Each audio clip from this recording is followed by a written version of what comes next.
रतन टाटा, यूं तो कई उद्योगपति होते हैं देश दुनिया में, बड़े बड़े उद्योगपति होते हैं। कई उद्योगपति होते हैं जिनका जीवन समर्पित होता है समाज के लिए। आमतौर पर व्यवसाय और समाज सेवा को बहुत ज़्यादा जोड़कर नहीं देखा जाता है। रतन टाटा की शख्सियत बिल्कुल अलग थी।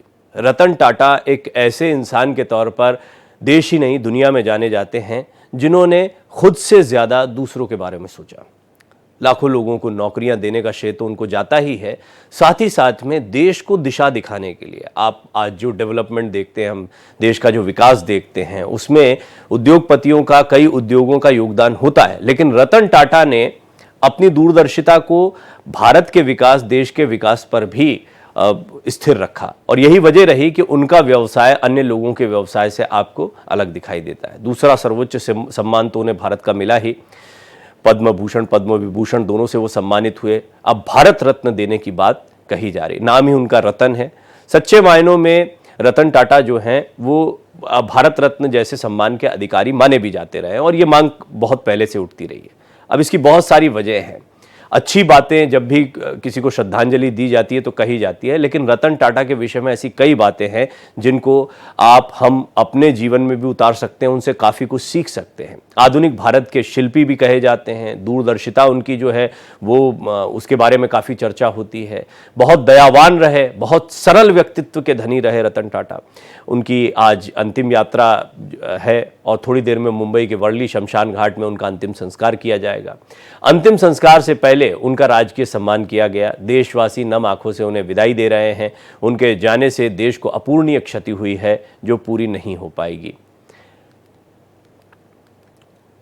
रतन टाटा उद्योग जगत के नामी गिरामी नाम होने के बावजूद आपको किसी दौड़ में नहीं दिखाई देते हैं, किसी से आगे बढ़ने की होड़ में नहीं दिखाई देते हैं।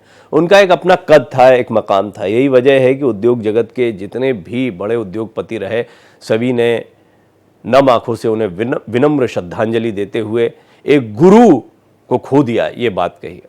और ये बहुत महत्व का है। बहुत सारे लोगों ने रतन टाटा को देखकर उद्योग जगत में कदम रखा। आमतौर पर कहा ही जाता है, टाटा मतलब व्यवसाय जगत में या किसी बड़े व्यक्ति के बारे में कहा जाए तो कहावत सी बन गई। इसकी बहुत बड़ी वजह यह रही कि रतन टाटा को जो कुछ विरासत में मिला, उस विरासत को उन्होंने आगे बढ़ाया। ऐसा नहीं है, कई ऐसे आपको उदाहरण मिलेंगे जहां उद्योगपतियों को विरासत में काफ़ी कुछ मिलता है, लेकिन वो सम्मान या वो जो पुरानी कीर्ति होती है उसको बरकरार नहीं रख पाते हैं। रतन टाटा ने न सिर्फ इसको बरकरार रखा बल्कि इसको आगे ले गए। मशहूर उद्योगपति रतन टाटा के निधन के बाद तमाम बड़े सियासतदानों ने अपनी श्रद्धांजलि अर्पित की है। ये तस्वीरें तो आप देख ही रहे हैं। इसके साथ साथ में क्या विभिन्न लोगों की प्रतिक्रियाएं आई हैं, किस तरह से उन्होंने नम आंखों से श्रद्धांजलि दी, ये भी आपको सुनवाते हैं।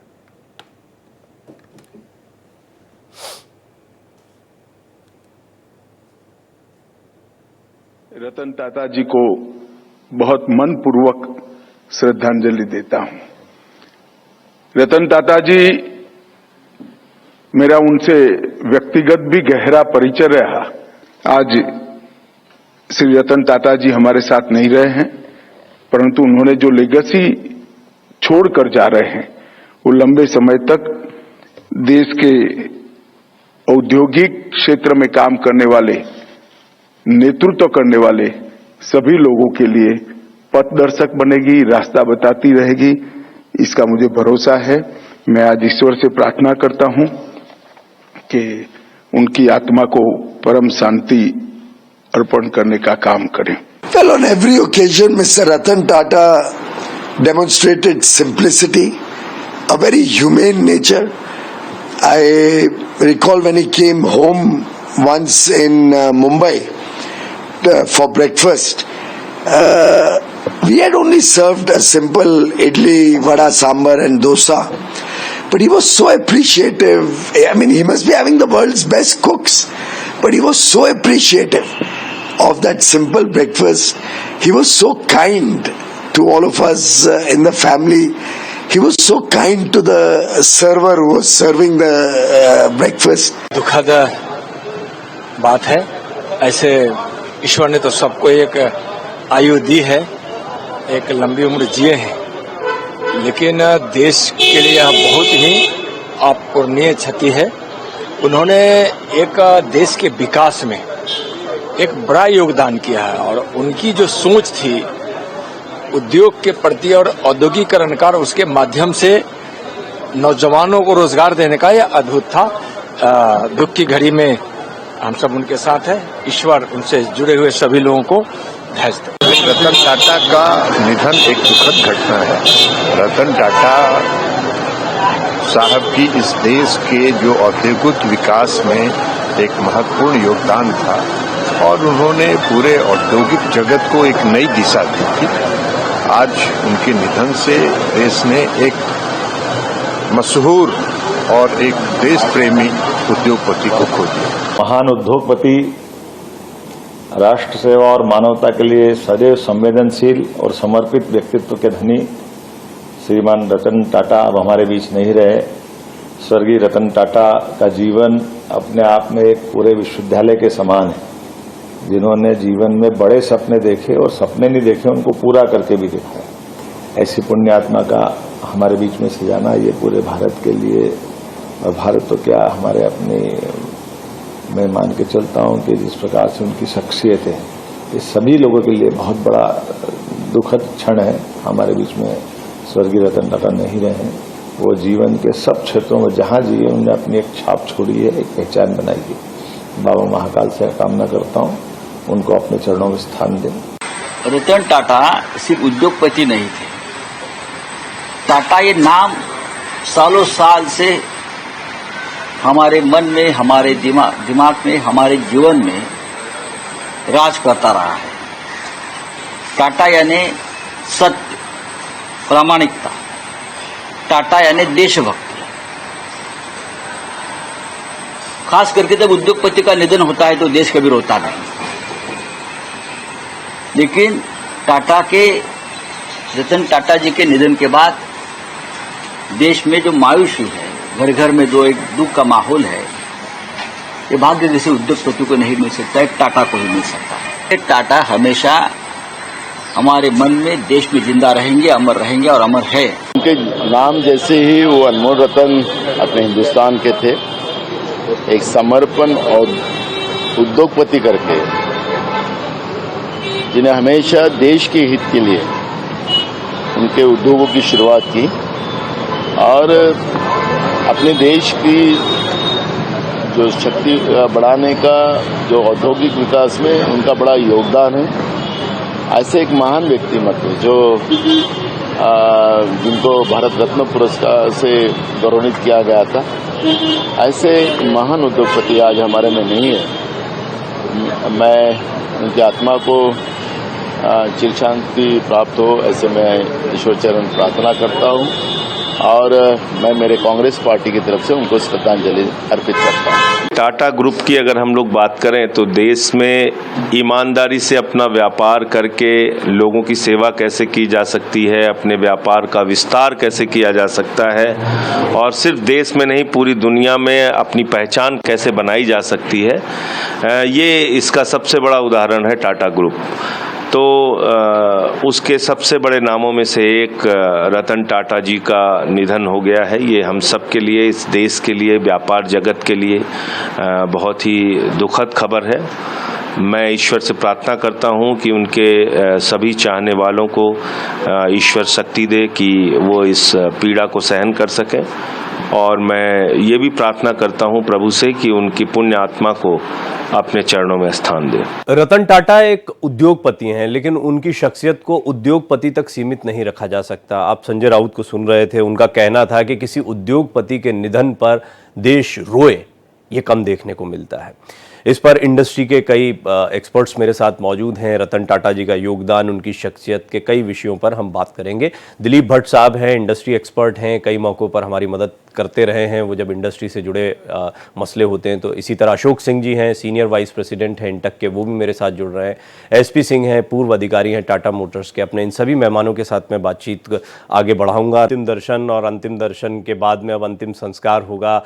गृह मंत्री अमित शाह को आप देख रहे हैं, एकनाथ शिंदे हैं, पीयूष गोयल जी हैं, ये सभी लोग यहाँ पर, देवेंद्र फडणवीस भी आप साथ में देख रहे हैं और जाने माने उद्योगपति रतन टाटा को ये अंतिम विदाई दी जा रही है।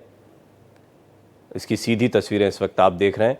मेरी सहयोगी आंचल भी यहाँ पर मौजूद हैं। आंचल, किस तरह से आगे अंतिम संस्कार के कार्यक्रम होंगे वो थोड़ा दर्शकों को बताएं। हाँ जी बिल्कुल प्रवीण, जिस तरीके से हम सभी ने भारत के रत्न को खोल दिया है उसको लेकर पूरे जगत में दुख का लहर छाया हुआ है, लेकिन इस समय हम वर्ली के शमशान घाट में मौजूद है और यहीं पर पूरे कह सकते हैं कि पारसी रीति रिवाज के साथ में यौन का अंतिम संस्कार किया जाएगा। अभी कुछ देर पहले ही यहाँ पर सीएम एकनाथ शिंदे, गृह मंत्री अमित शाह, डिप्टी सीएम देवेंद्र फडणवीस, केंद्रीय मंत्री पीयूष गोयल, इसके साथ ही साथ बड़े जो नेता हैं वो यहाँ पर पहुंचे हैं और जो व्यवस्थाएं हैं वो यहाँ पर कर ली गई हैं। जिस तरीके से यहाँ पर पुलिस की तैनाती देखी जा रही है, बस कुछ ही देर में उनका जो अंतिम यात्रा है वो यहाँ पर पहुंचेगा। पारसी रीति रिवाज के साथ में पहले प्रेयर होगा जो कि 45 मिनट का है, वो पूरा कंप्लीट किया जाएगा। उसके बाद हिंदू रीति रिवाजों के साथ में उनका अंतिम संस्कार किया जाएगा। सीधे तस्वीर आपको दिखा रहे हैं कि यहाँ पर भारी संख्या में पुलिस की जो तैनाती है वो नजर आ रही है और इसके साथ ही साथ यहाँ पर जो लोग हैं, जो बड़े लोग हैं वो मौजूद है और शासकीय राजकीय सम्मान के साथ में उनको विदाई दी जाएगी। एक बड़ा नाम, एक बड़ी हस्ती इस दुनिया को अलविदा कहते हुए चला गया, लेकिन कहीं ना कहीं जो उन्होंने जनता के लिए काम किया, देश के लिए काम मैं किया। कुछ पॉलिटिशियंस तो देख पा रहा हूं, गृह मंत्री अमित शाह हैं, पीयूष गोयल हैं, एकनाथ शिंदे हैं, देवेंद्र फडणवीस हैं। उद्योग जगत से या अन्य क्षेत्रों से और कौन कौन सी हस्तियां यहां पर आई हैं अंतिम दर्शन करने के लिए? जी देखिए प्रवीण, यहाँ पर अभी तो फिलहाल देवेंद्र फडणवीस और सीएम एकनाथ शिंदे और इसके गृह मंत्री आए हुए हैं और बाकी जो हस्तियां हैं वो उद्योग जगत से भी यहाँ पर आने वाले हैं। लेकिन अगर हम अंबानी की बात करें या फिर बाकी हस्तियों की बात करें तो वो एनसीपीए सभागृह में वहां पर पहुंचे थे और उन्होंने अंतिम दर्शन किया और यहाँ पर भी लगभग यही अंदाजा लगाया जा रहा है कि जो बड़े उद्योगपति हैं वो सारे यहाँ पर आने वाले हैं और इसीलिए यहाँ पर आपसे अपडेट लेते रहेंगे। आंचल, आप नजर बनाए रखें, आपके पास दोबारा आएंगे। सभी मेहमान मेरे साथ मौजूद हैं। जो दिलीप भट्ट साहब हैं, इंडस्ट्री एक्सपर्ट, अशोक सिंह जी हैं, सीनियर वाइस प्रेसिडेंट हैं इंटक के, साथ ही साथ एसपी सिंह साहब हैं, खुद टाटा मोटर्स के साथ जुड़े रहे हैं। और इस बीच आप ये तस्वीरें देख रहे हैं। अंतिम संस्कार थोड़ी देर में होगा, पारसी रीति रिवाज से अंतिम संस्कार किया जाएगा। दिलीप भट्ट साहब, आप मुझे बताएं, ये तस्वीरें तो जारी रहेंगी, किस तरह से आप योगदान देखते हैं? आपने देखा कि संजय राउत कह रहे थे कि उद्योगपति के निधन पर देश में इस तरह का शोक हो, यानी रतन टाटा की शख्सियत जो है उद्योगपति से थोड़ा आप आगे आकलन करना होगा। क्यों इतना उनका नाम इतना बड़ा माना जाता है? सबसे पहले भावपूर्ण श्रद्धांजलि और नमन उनके चरणों में। मैं एक कबीर के दोहे से शुरुआत करूंगा। गुरु गोविंद बहु खड़े, काको लागे पाए, बलिहारी गुरु आपने गोविंद दियो बताए। तो मैं खुद भी 16 साल पीएमएम के साथ जुड़ा रहा एज ए मैनेजमेंट। मेरी शुरुआत ही 1979 में एंड उसके बाद में काफी लंबी जर्नी, 16 साल में मुंबई में कार्यरत रहा। इवन 1 साल में जमशेदपुर प्लांट में भी था। तो डिफाइन करना बहुत ही मुश्किल है इसको शब्दों में, रतन टाटा जी को शब्दों में वर्णन करना बहुत ही मुश्किल है। इसलिए मैं शुरुआत से कबीर जी के दोहे से शुरुआत की। ये कैसे गुरु, एक मतलब एक ब्रह्मांड में एक गुरु का ही रूप था और ये गुरु मतलब एक होलिस्टिक गुरु थे जिन्होंने हम जैसे लोगों को उस वक्त किस तरह से अपब्रिंगिंग होनी चाहिए एक यंग माइंड्स की जी, ये एम्बलम ने हम सबको सिखाया एंड वही हम आगे इसको लेके चलते रहे। और जब तक मैं गुरु की बात कह रहा हूं, आप कभी बिलीव कीजिए इस बात को कि वो गुरु का एक रूप था, परिपूर्ण रूप था। और कितने हजारों प्रोफेशनल इस भारत देश में जो कि मिस्टर रतन टाटा के अंडर साथ में और या उनके डायरेक्शन में ग्रूम हुए और आज वो इंडस्ट्री के स्टॉलवर्ड्स हैं। काफी कुछ हम जैसे मैं वहां से निकला 95 में छोड़ के, 95 में छोड़ने के बाद में मैं चला गया एक और कंपनी में, JSW स्टील में चला गया। कभी कि आप बिलीव नहीं करोगे, even though I was working with JSW steel 96, 97, 2 साल एक टाटा स्टील का एक प्रोग्राम हुआ करता था ताज होटल में, वहां मुझे भी इनवाइट किया जाता था। और एवरी टाइम मिस्टर टाटा का एक ही क्वेश्चन रहता था, when are you coming back? कंधे पे हाथ रख के वो एक ही शब्द पूछते थे, when are you coming back? और आज भी आज मैं कुछ कहने की क्षमता ही नहीं, एक्सप्रेस करना बहुत मुश्किल हो रहा है। आई कैन अंडरस्टैंड सर, क्योंकि ये एक बड़ा दुखद आपके लिए, आपकी कई निजी यादें होंगी, आपने बहुत कुछ उनसे सीखा है, वो हम चाहेंगे भी कि आप दर्शकों से शेयर करें। मैं एक एक करके ओपनिंग कमेंट ले लेता हूं। अशोक जी, क्योंकि हम जानते हैं, जैसा अभी दिलीप जी ने बताया, बड़ा महत्वपूर्ण रहता है कि आप किस तरह का पर्सोना दे रहे हैं। कई भविष्य के, जो कि आप बहुत स्टॉलवर्ड जैसे बता रहे हैं दिलीप जी, बन चुके हैं, ऐसे कई उद्योगपति रहे जिन्होंने उनकी शख्सियत से सीखा टाटा साहब की। लेकिन जो एम्प्लॉइज होते हैं और एम्प्लॉयर के तौर पर आप उनको कैसे देखें? क्योंकि एम्प्लॉय और एम्प्लॉयर, खासतौर पर हम देखते हैं ट्रेड यूनियन, जिन चीजों को आप और ज्यादा गहराई से समझते हैं, उनका एक बड़ा खींचतान का रिश्ता रहता है एम्प्लॉयर से। तो आप कैसे असेस करते हैं रतन टाटा साहब को एक एम्प्लॉयर के तौर पर, और कैसे उन्होंने, क्या कोई ऐसी परिपाटी रखी जिसको बहुत सारे लोगों ने फॉलो किया आने वाले समय में? He was the best employer not in the country, in the world. हमारे देश के नहीं, विश्व के सबसे अच्छे एम्प्लॉयर थे। जैसा दिलीप भट्ट साहब ने कहा, गोविंद दियो बताए, जिसने गोविंद को बता दिया, इन लोगों को गोविंद ये हैं, गोविंद से साक्षात्कार किया, उससे क्या तुलना की जा सकती? प्लस टाटा साहब जो थे, देखिए, जमीन से लेके, नमक से लेकर के हवाई जहाज तक बनाए। जरूरत समझिए देश में क्या है। और जब JRD टाटा साहब जा रहे थे स्वामी विवेकानंद जी के साथ एक समुद्री जहाज पे, तो उन्होंने कहा, कहां जा रहे हैं? क्या विदेश में? वहां पे एक इंडस्ट्री, अरे देश में, हमारे भारत देश में करो ना, जमशेदपुर जाओ, वहां कालीबाड़ी स्टेशन था केवल रेलवे का, जमशेदपुर में अकेला कालीबाड़ी जंगल था। तो सारे मजदूरों ने उस जंगल को साफ करके, बहुत से जानवर थे, लोगों ने खाया, मजदूरों ने जान दी, और जान देकर जमशेदपुर को बनाया। और टाटा ने पूंजी लगा के बनाया, दिमाग लगा के। क्योंकि एक बार मैं गया भी था, कई बार जाता हूं, वहां पे 20 यूनियन हमारी हैं, करीब 20 यूनियंस टाटा, और टाटा साहब हमेशा इंटेक्ट को ही, क्योंकि Subhash Chandra Bose was the first president of the union in Tata. उसके बाद माइकल जॉन हुए, उसके बाद और हुए। लेकिन आप देखिए क्या समझ है, क्या समझदारी है, क्या समझ है। क्योंकि टाटा साहब को मैंने देखा, लोगों ने कहा सरल सहज।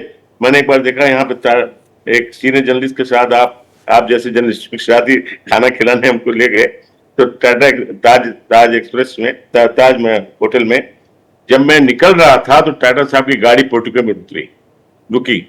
जब रुकी तो उन्होंने अपना बैग लिया और किसी को छूने नहीं दिया, खुद सीढ़ी पर लेके चलते हुए चले गए। ये सहजता थी, ये सरलता थी, ये सहजता थी, और क्या दिमाग था। उन्होंने जो कुछ किया देश के लिए किया, देश की दुनिया के लोगों के लिए किया, अपने लिए कुछ किया ही नहीं। अपने लिए क्या किया? विदेश गए, पढ़ने गए, इनके पिताजी ने भेजा, और वहां गए, और पढ़ते समय उन्होंने किसी से मुलाकात भी हुई, लेकिन शादी नहीं कर सके, क्योंकि उसी समय वापस आए, और चाइना भारत का युद्ध चल रहा था, वापस जा नहीं सके, शादी हुई नहीं। तो देखिए, अपने लिए कुछ न करके जो दूसरों के लिए करता है, वो उसको कभी मरता नहीं है। अनमोल रतन नहीं, ये अनमोल से अनमोल है, और भारत रत्न इनको मिलना ही चाहिए। ये मजदूरों की मांग भी है, ये मैं कह रहा हूँ। तो बहुत ही शानदार आदमी थे, क्या नहीं किया इन्होंने, गाड़ी घोड़ा से थोड़ा और मैं समझूंगा, क्योंकि जिस क्षेत्र में, एक मिनट सर तिवारी जी, जिस क्षेत्र में आप जाए, शरीर इस वक्त पहुंच चुका है, जैसा हमने आपको बताया, पारसी रीति रिवाज के साथ में अंतिम संस्कार किया जाएगा। अशोक जी, आप अपनी बात पूरी करें। इस टाटा ने जो कुछ किया इस देश के लिए किया, इस देश के लोगों ने किया, जो जमीन से लेके हवाई जहाज तक उड़ते हैं। क्या नहीं किया टाटा ने? नमक से लेकर हवाई जहाज तक बनाया। रोजाना नमक हम खाते हैं, घड़ी में रोजाना समय देखते हैं, गाड़ी में रोजाना लोग चढ़ते हैं, सब जहाज में चलते, सब कुछ तो किया टाटा ने, क्या नहीं किया। वो जंगल था, वहां पे JRD टाटा साहब ने विवेकानंद जी के, स्वामी विवेकानंद के कहने से वहां पे जंगल को मंगल जंग कर दिया। मैं एक बार गया था, प्राइम मिनिस्टर की कमेटी में था, स्टील, टाटा स्टील में एक बेस्ट कंपनी को अवार्ड सब देना था, तो मैं गया वहां पे देखा म्यूजियम में सारे टाटा के उसमें थे। हमने कहा, रिक्वेस्ट किया, पर काफी पुरानी बात है, हमने कहा कि इसमें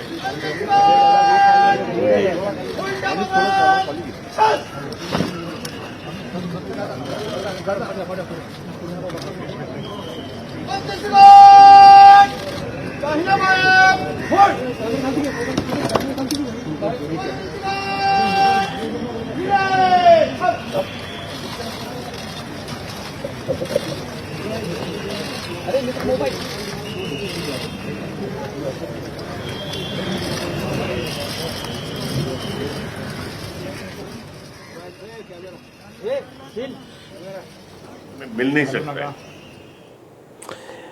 जी ठीक है अशोक जी। एसपी सिंह साहब, आप कैसे याद करना चाहेंगे? अंतिम यात्रा की तस्वीरें भी दिखा रहे हैं, पूरे राजकीय सम्मान के साथ उनका अंतिम संस्कार किया जा रहा है, ये तस्वीरें भी जारी रहेंगी। आप एसपी सिंह साहब कैसे याद करना चाहेंगे? आप टाटा मोटर्स के साथ लंबे समय तक जुड़े रहे, सीनियर पोजीशंस पर रहे। जी, रतन टाटा ने जब टेक ओवर किया उस समय के पहले तक हम सब लोग लाइसेंस राज में काम करने के आदी हो चुके थे। एक खास वर्क कल्चर था, एक खास पैटर्न था काम करने का। उन्होंने उस सोच को बहुत आसानी से बिना किसी को कोई तकलीफ दिए उसको बदल दिया और आगे की सोच कैसे हो और आगे के लिए क्या क्या साधन चाहिए, सिर्फ मशीन और प्रोडक्ट तक की बात वो नहीं करते थे। हमारे जो हैं टाटा में जो काम कर रहे हैं, जो कहते थे, जो हमारे जो हैं इंजीनियर्स, उनकी स्किल कैसे बढ़े, उनकी ट्रेनिंग कहाँ हो, ताकि हम सब कुछ इन हाउस कर सकें और दूसरों पर डिपेंडेंट ना होना पड़े। ये उनकी सबसे बड़ी देन थी टाटा मोटर्स को। और आज टाटा मोटर्स जिस पोजीशन में है उसका सबसे बड़ा श्रेय उन्हीं को जाता है। हम सब देखते हैं मार्केट में बड़े बड़े प्लेयर्स हैं, इंटरनेशनल प्लेयर्स हैं, उनके बीच में टाटा ने अपनी जगह को कैसे मजबूत किया, और वो भी भारत में। भारत का भी विकास हुआ, इससे एम्प्लॉयमेंट जनरेट हुआ, अन्य इंडस्ट्रीज को विकसित होने का मौका मिलता है जब कोई एक व्यवसायी अच्छा करता है। तो ये आप क्या चीज़ों का श्रेय देते हैं? कौन से ऐसे कदम रहे रतन टाटा साहब के जिनको आप महत्वपूर्ण मानते हैं? दो चीज बहुत जबरदस्त थी। एक तो कस्टमर फोकस, कि कस्टमर को हर समय अपने भगवान के जैसे ट्रीट करो। कस्टमर की क्या कंप्लेंट्स हैं, सिर्फ उसके कंप्लेंट को बहाना बना मत छोड़ो, उसको देखो, उस पर रिसर्च करो और आगे से वैसे ही कंप्लेंट नहीं आवे, इस तरह से प्रोडक्ट को मॉडिफाई करो। दूसरा, मिडिल मैनेजमेंट जो था, मिडिल मैनेजमेंट टाटा मोटर्स बड़ा हियरार्की बेस्ड मैनेजमेंट था। मिडिल मैनेजमेंट में कैरियर एस्पिरेशंस बहुत ज्यादा थी, लेकिन अपॉर्चुनिटीज बहुत कम थी। उन्होंने उसको तोड़ा। मिडिल मैनेजमेंट को इतना बढ़िया अपॉर्चुनिटी दिया कैरियर ग्रोथ के लिए कि सब लोग बड़े उत्साह के साथ नई चीजों को सीखने और समझने और उसको इम्प्लीमेंट करने में, ताकि जो प्रोडक्ट हो वो दूसरों से अच्छी प्रोडक्ट हो और हमारे कस्टमर को कंप्लेंट ना हो। ये उनका सबसे बड़ा योगदान था। दिलीप भट्ट साहब, अभी हम तस्वीरें दिखा रहे हैं, राजकीय सम्मान के साथ अंतिम विदाई दी जा रही है रतन टाटा साहब को। मैं ये भी जानना चाहूँगा, जब हम बात करते हैं, ठीक है सम्मान अपनी जगह महत्वपूर्ण होते हैं, पद्म विभूषण उनको मिला, भारत रत्न की आपका प्रस्ताव भी रखा गया है आज महाराष्ट्र सरकार की तरफ से, पहले से भी ये मांग उठती रही है। उद्योगपति का ये कद बनने में किन किन फैक्टर्स को आप अहम मानते हैं? मतलब एक उद्योगपति के बारे में ऐसा माना जाता है कि वो व्यावसायिक रूप से कर रहे हैं, नफ़े के लिए काम कर रहे हैं, लेकिन देश के लिए काम करना और व्यवसाय भी करना, ये दो चीज़ें एक साथ कैसे चलती हैं और कैसे रतन टाटा के जीवन में ये दिखती हैं? ये जैसे हमारे सिंह साहब ने बताया अभी, इसमें एक जो इम्पोर्टेंट फैक्टर था वो था ह्यूमन वैल्यूज। क्योंकि अक्सर जो ह्यूमन वैल्यूज होते हैं, आपने देखा वो उनकी कमी होती है या तो होते ही नहीं है। बट टी एम्बलम का जो कल्चर रहा है प्रवीण जी, उसकी जो जड़ है, मूल जड़ है, वो एक मतलब जमशेद जी टाटा के टाइम से, उससे पहले भी चली आ रही है। उसकी मेन जो जड़ें हैं, जो मजबूत जड़ें हैं, वो ह्यूमन वैल्यूज है। ऐसे ह्यूमन वैल्यूज के बहुत सारे एग्जाम्पल है। और जब तक वो आप खुद डिपिक्ट नहीं करते हो आम जनता के बीच में, आम जीवन में जब तक आप उसको डिपिक्ट नहीं करते हो, तब तक आप उस मुकाम पे नहीं पहुंच सकते हो। मैं एक छोटा सा एग्जाम्पल दूंगा। मैंने भी अक्रॉस ग्लोब काफी ट्रैवल किया। एक बार मैं स्विस एयरलाइंस की मुंबई में एयरलाइंस में लाइक कतार में खड़ा था एंड रतन टाटा साहब आए, उनके साथ एक असिस्टेंट भी था, अपने लाइन में खड़े रहे बकायदा सिस्टमैटिक, कोई शोरगुल नहीं, कोई हंगामा नहीं। How do you show yourself? आम जनता आपसे क्या सीखना चाहती है? आम जनता आपसे क्या सीखना चाहती है? आप आम जनता को क्या मैसेज दे रहे हो? लार्जर मैसेज क्या दे रहे हो आप बिलीव नहीं कर गोविंद जी, एवरीबॉडी ऑन द क्यू, बाकी लाइनें भी लगी हुई थी, हर एक की नजर मिस्टर रतन टाटा पे थी। उनका बंदा वहां पे खड़ा था, वो भी मेरा एक परम मित्र था, तो मैंने उसको भी हेलो किया, अपने अभिवादन किया रतन टाटा जी को।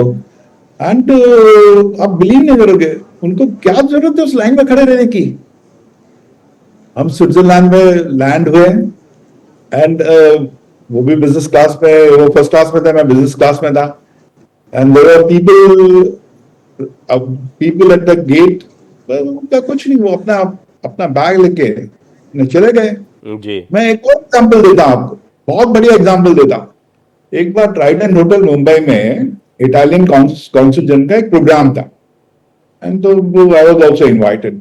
तो मैं एक और मेरा फ्रेंड था, एक्स टाटा कलीग, मैंने कहा चलते हैं हम लोग। आप बिलीव नहीं करोगे, हम लोग लिफ्ट में गए, टाटा जी लिफ्ट में आए, लिफ्टमैन ने उनका अभिवादन किया। लिफ्टमैन उनसे कहता है कि मेरे पिताजी ताज होटल में कार्यरत है। प्रवीण जी क्या रिप्लाई होगा? यू एंड आई और many of the industrials can not think about it. तो क्या कहते हैं उस लिफ्टमैन से? आप क्या कर रहे हो यहां पे? आपको भी वही होना चाहिए। Can you believe it? Can you believe it? जी, मैं समझ सकता हूं। मुझे लगता है कि वो एक परिवार की तरह पूरे टाटा ग्रुप को या अपने एम्प्लॉइज को देखते थे और चाहते थे कि वो परिवार जो है वो भी इंटैक्ट बना रहे। ये एक बड़ी सोच है। इसके बाद में जब हम बाहर आए तो मुझसे कहते हैं you still continued, you are not come back. Can you believe it? ये कम से कम 10-12 साल पहले की बात थी जी। How do you expect?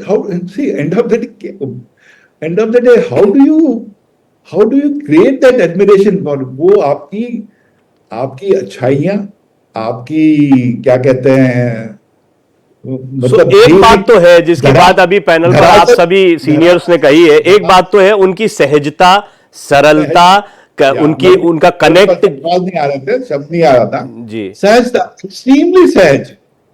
मतलब आपको ऐसा लगेगा ही नहीं कि आपके पास मैं कुछ इन पहलुओं को और समझूंगा। ये बड़ा दिलचस्प है क्योंकि आप लोगों ने उनके साथ काम किया, उनका इतना आशीर्वाद आपको मिला, ये भी बहुत बड़ी बात होती है। रतन टाटा को आज नम आंखों के साथ पूरा देश श्रद्धांजलि दे रहा है। उनका अंतिम संस्कार मुंबई में हो रहा है, जिसकी सीधी तस्वीरें हम आपको दिखा रहे हैं। गृह मंत्री अमित शाह यहाँ पर मौजूद हैं, साथ ही साथ एकनाथ शिंदे, देवेंद्र फडणवीस, पीयूष गोयल, ये सभी लोग भी यहाँ पर मौजूद हैं। व्यवसाय जगत की तमाम हस्तियाँ यहाँ पर मौजूद हैं।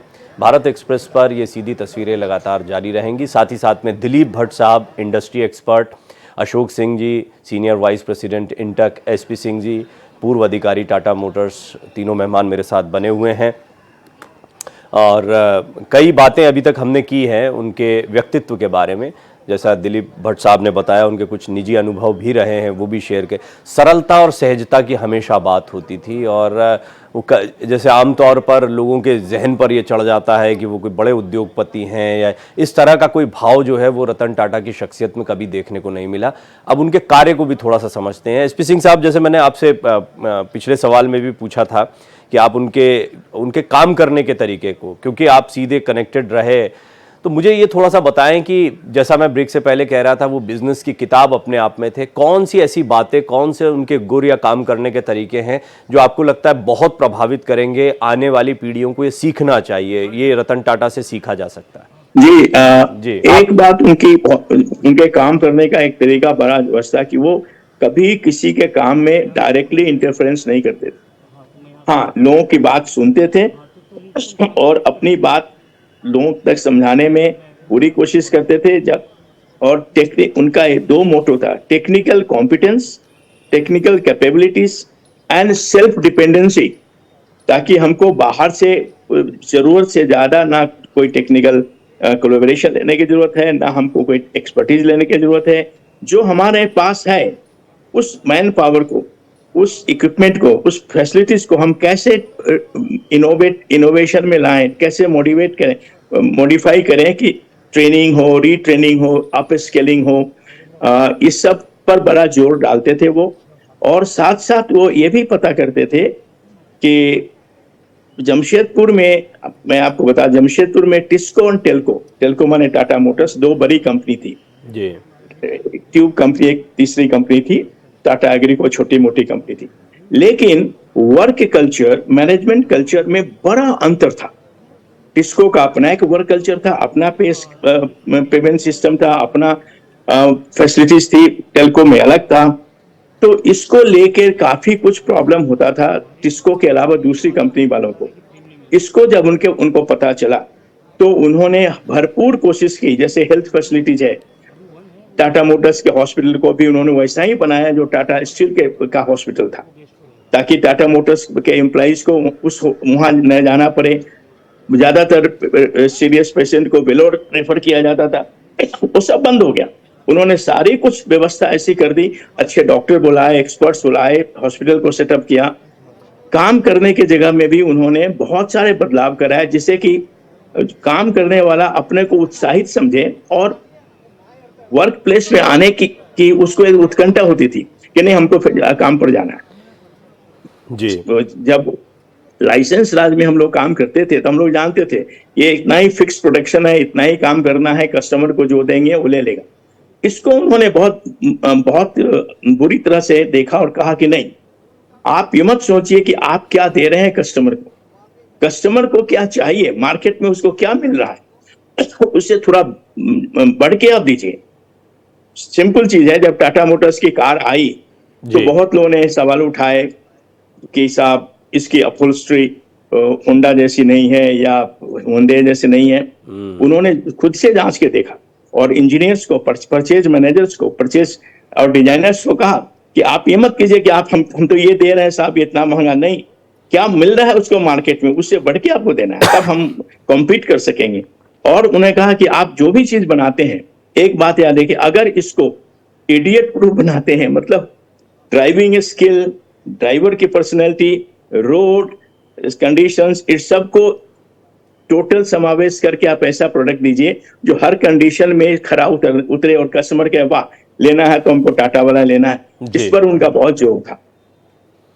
इंटरेस्टिंग, आपने कुछ बहुत ऐसे डायरेक्ट पॉइंट बताए हैं जिनको आपने भी अनुभव किया। मैं कुछ चीज़ें और जानूंगा आपसे, लेकिन अशोक जी बहुत महत्वपूर्ण रहता है, हम मजदूर शब्द यूज़ करते हैं क्योंकि आप लोग ट्रेड यूनियन में ये हम मजदूरों की बात करते हैं, लेकिन एम्प्लॉयज़ कह लीजिए, मजदूर कह लीजिए, टॉप लेवल का, वो भी रतन टाटा साहब जैसा टॉप लेवल, कैसे कम्युनिकेशन होता है, ये बहुत लोगों के मन में होता है। टाटा के तो लाखों एम्प्लॉयज़ हैं और तमाम जगहों पर हैं, रतन टाटा से डायरेक्ट कनेक्ट कैसे, और कैसे टॉप मैनेजमेंट कनेक्ट करता है, वो थोड़ा सा बताएं।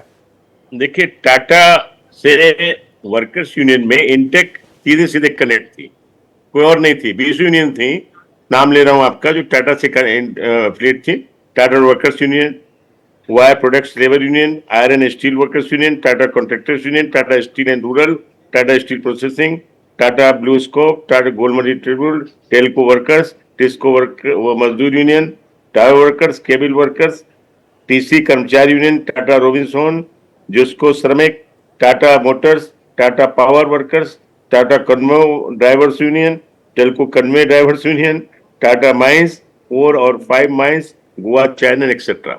मैं आपसे ये कहना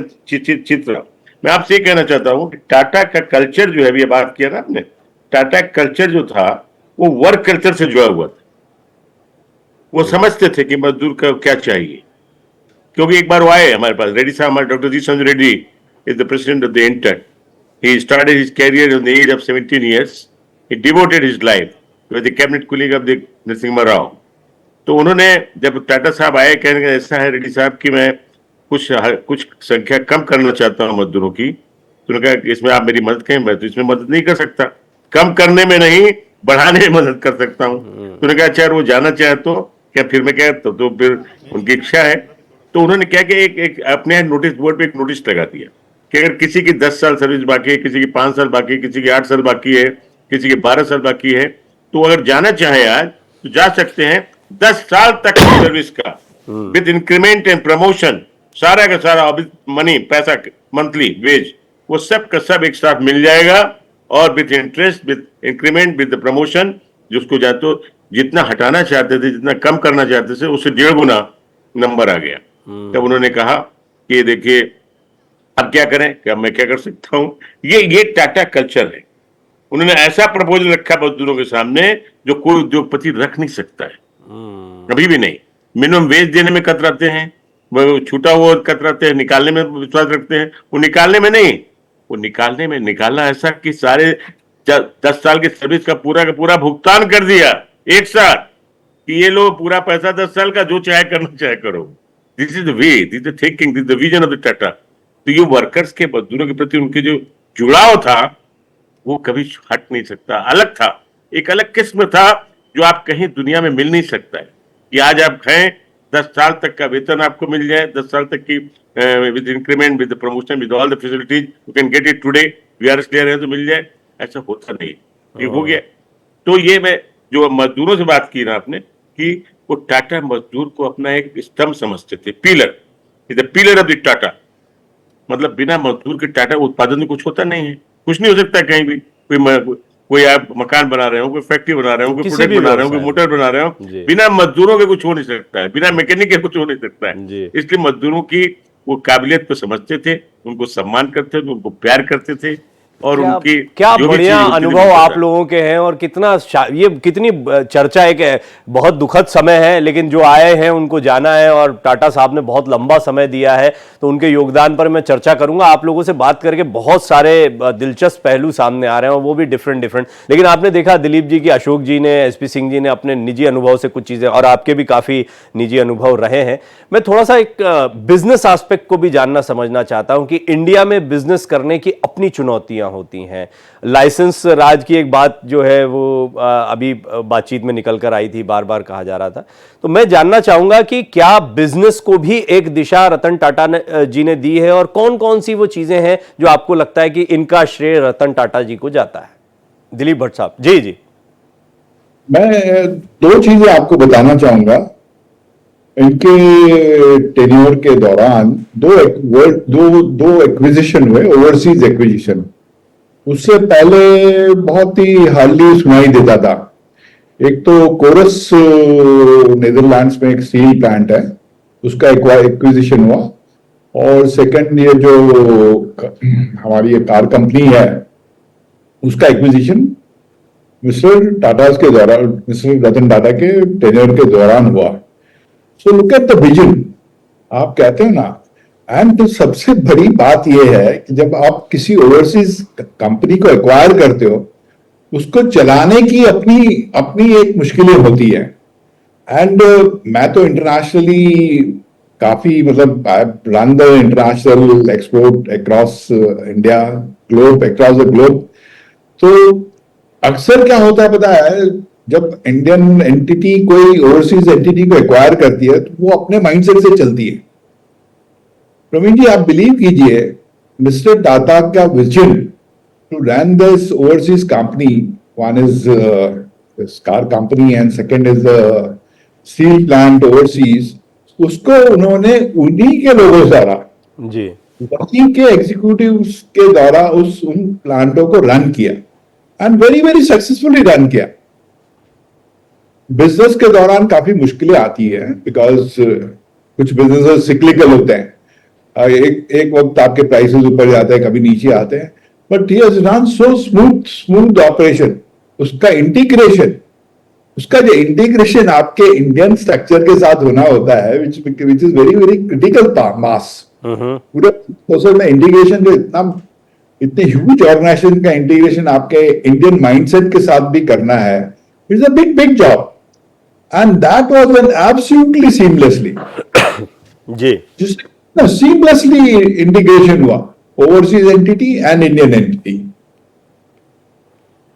जी। And overseas entity of the steel, उनने जितनी भी अपनी एक्सपर्टीज थी, टेक्निकल एक्सपर्टीज थी, टेक्निकल नो हाउस थी, वो टाटा स्टील जमशेदपुर को पास ऑन की। उससे क्या हुआ पता है, टाटा स्टील की जो अपनी उत्पादन की जो क्षमता थी, क्वालिटी के जो मापदंड से, दैट 1 to 10 स्केल पे जो 6-7 पे रहे थे वो 8-9-10 पे चले गए।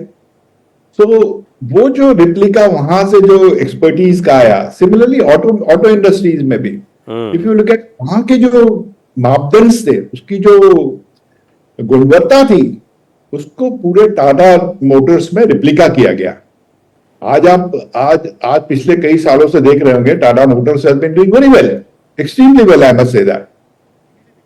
So they have already, even both Mahindra and Mahindra and Tata's, the two Indian companies are doing extremely well. And the product has been coming. उसकी acceptability देखिए आज। जैसे मेरे एक कलीग सिंह साहब बता रहे थे, how it has been grown. मतलब एक वक्त तो ऐसा लग रहा था कि it will not happen. But he ensured that कि भाई अगर हमको इस कंपनियों को आगे लेके चलना है, तो वी नीड टू इंटीग्रेट जो भी आपने एक्सपर्टीज, ओवरसीज ज्ञान, नॉलेज जो एक्वायर किया है, उसको यहाँ रिप्लिका अनलर्न किया जाए। जी। जैसे अपने करियर की बात कर रहा हूं, मेरे 16 साल का जो एक्सपीरियंस था, मैं वहां से निकलने के बाद मैं उसको अनलर्न किया JSW स्टील में, and it was easier, it was very very easier to unlearn the whole thing. आपने इतना पिटारा जमा कर लिया है 16 साल में टाटा हाउस ऑफ टाटा में, TMLN में, इतनी अच्छी चीजें सीख ली, बिजनेस के दो इम्पोर्टेंट चीजें दो चीजें बड़ी महत्वपूर्ण है जो मेरे जहन में आ रही हैं, एक एक करके उस पर बात करता हूं। SP सिंह साहब, पहले तो आपसे, क्योंकि अभी जो ये ओवरसीज बिजनेस या जब भी बात होती है तो हम देखते, रतन टाटा जी का जहां जिक्र आएगा और कुछ उनके दिलचस्प किस्से या उनकी लाइफ के कुछ ऐसे पॉइंट्स जो कि बहुत चर्चित रहे, उनमें जगुआर को खरीदना, ये एक ऐसी चीज थी जिसको लेकर बड़ी बात होती रही और खूब आप देखते हैं कि मीडिया रिपोर्ट्स वगैरह बनती है। एक ये था कि कार बनाते हैं, अफोर्डेबल कार बनाते हैं। आपने देखा नैनो जो है वो, उसको लेकर कितनी चर्चा हुई थी, और उससे पहले भी जो कारें थे, इंडिगो, बड़ी लोकप्रिय कारें रही, लेकिन अपेक्षित सफलता नहीं थी। और फिर उस समय पर थोड़ा सा ये भी हुआ कि फोर्ड के साथ में कॉम्बिनेशन बनाना, ये दौर कैसा था, ये आपने देखा भी होगा निश्चित तौर पर, इसको SP सिंह साहब आपने विटनेस किया होगा, तो आप मुझे थोड़ा सा बताएं कि इस दौर में क्या हुआ था, और ये विजन की अब ये जो अफोर्डेबल कार वाला क्राइटेरिया, इससे हटकर अब सीधे आपको जगुआर और रोवर ऐसी ब्रांड तक जाना है। देखिए, जब कार का बिजनेस आया, इंडिका हो या नैनो हो, सब लोग ट्रक बनाने वाले थे। उसके पहले सब लोग सारे ट्रक बनाते थे जमशेदपुर में या पुणे में। हमारा वर्क कल्चर था ट्रक पर, और भी लाइसेंस राज में ट्रक बनाते थे, खरीदने वाले खरीदते ही थे, उनको नहीं पसंद है बोले टेक इट और लीव इट वाला एटीट्यूड था। कार पर ए डिफरेंट बॉल गेम। पहले से रतन टाटा जी ने पहले से इंतजाम किया कि हमारे इंजीनियर्स ट्रेनिंग लें, बाहर जाएं, सीख के आवे, डिजाइनर्स हमारे सीख के आवे, नए डिजाइनर्स को ऑन बोर्ड किया जो उनको सिखाएं कि कार में क्या लगता है। इक्विपमेंट एक्सपर्ट्स को बुलाया गया कि जो इक्विपमेंट हमारे पास में उसको कैसे ट्यून करें कि कार की बॉडी वगैरह बनेगी। तो इसमें कुछ पीरियड था जब हम लोगों ने पुरानी mentality of customer is nobody और नई mentality that we are going to compete with somebody, ये लेके थोड़ा इंटरमिक्सिंग हुआ और उसमें कुछ क्वालिटी के प्रॉब्लम्स आए।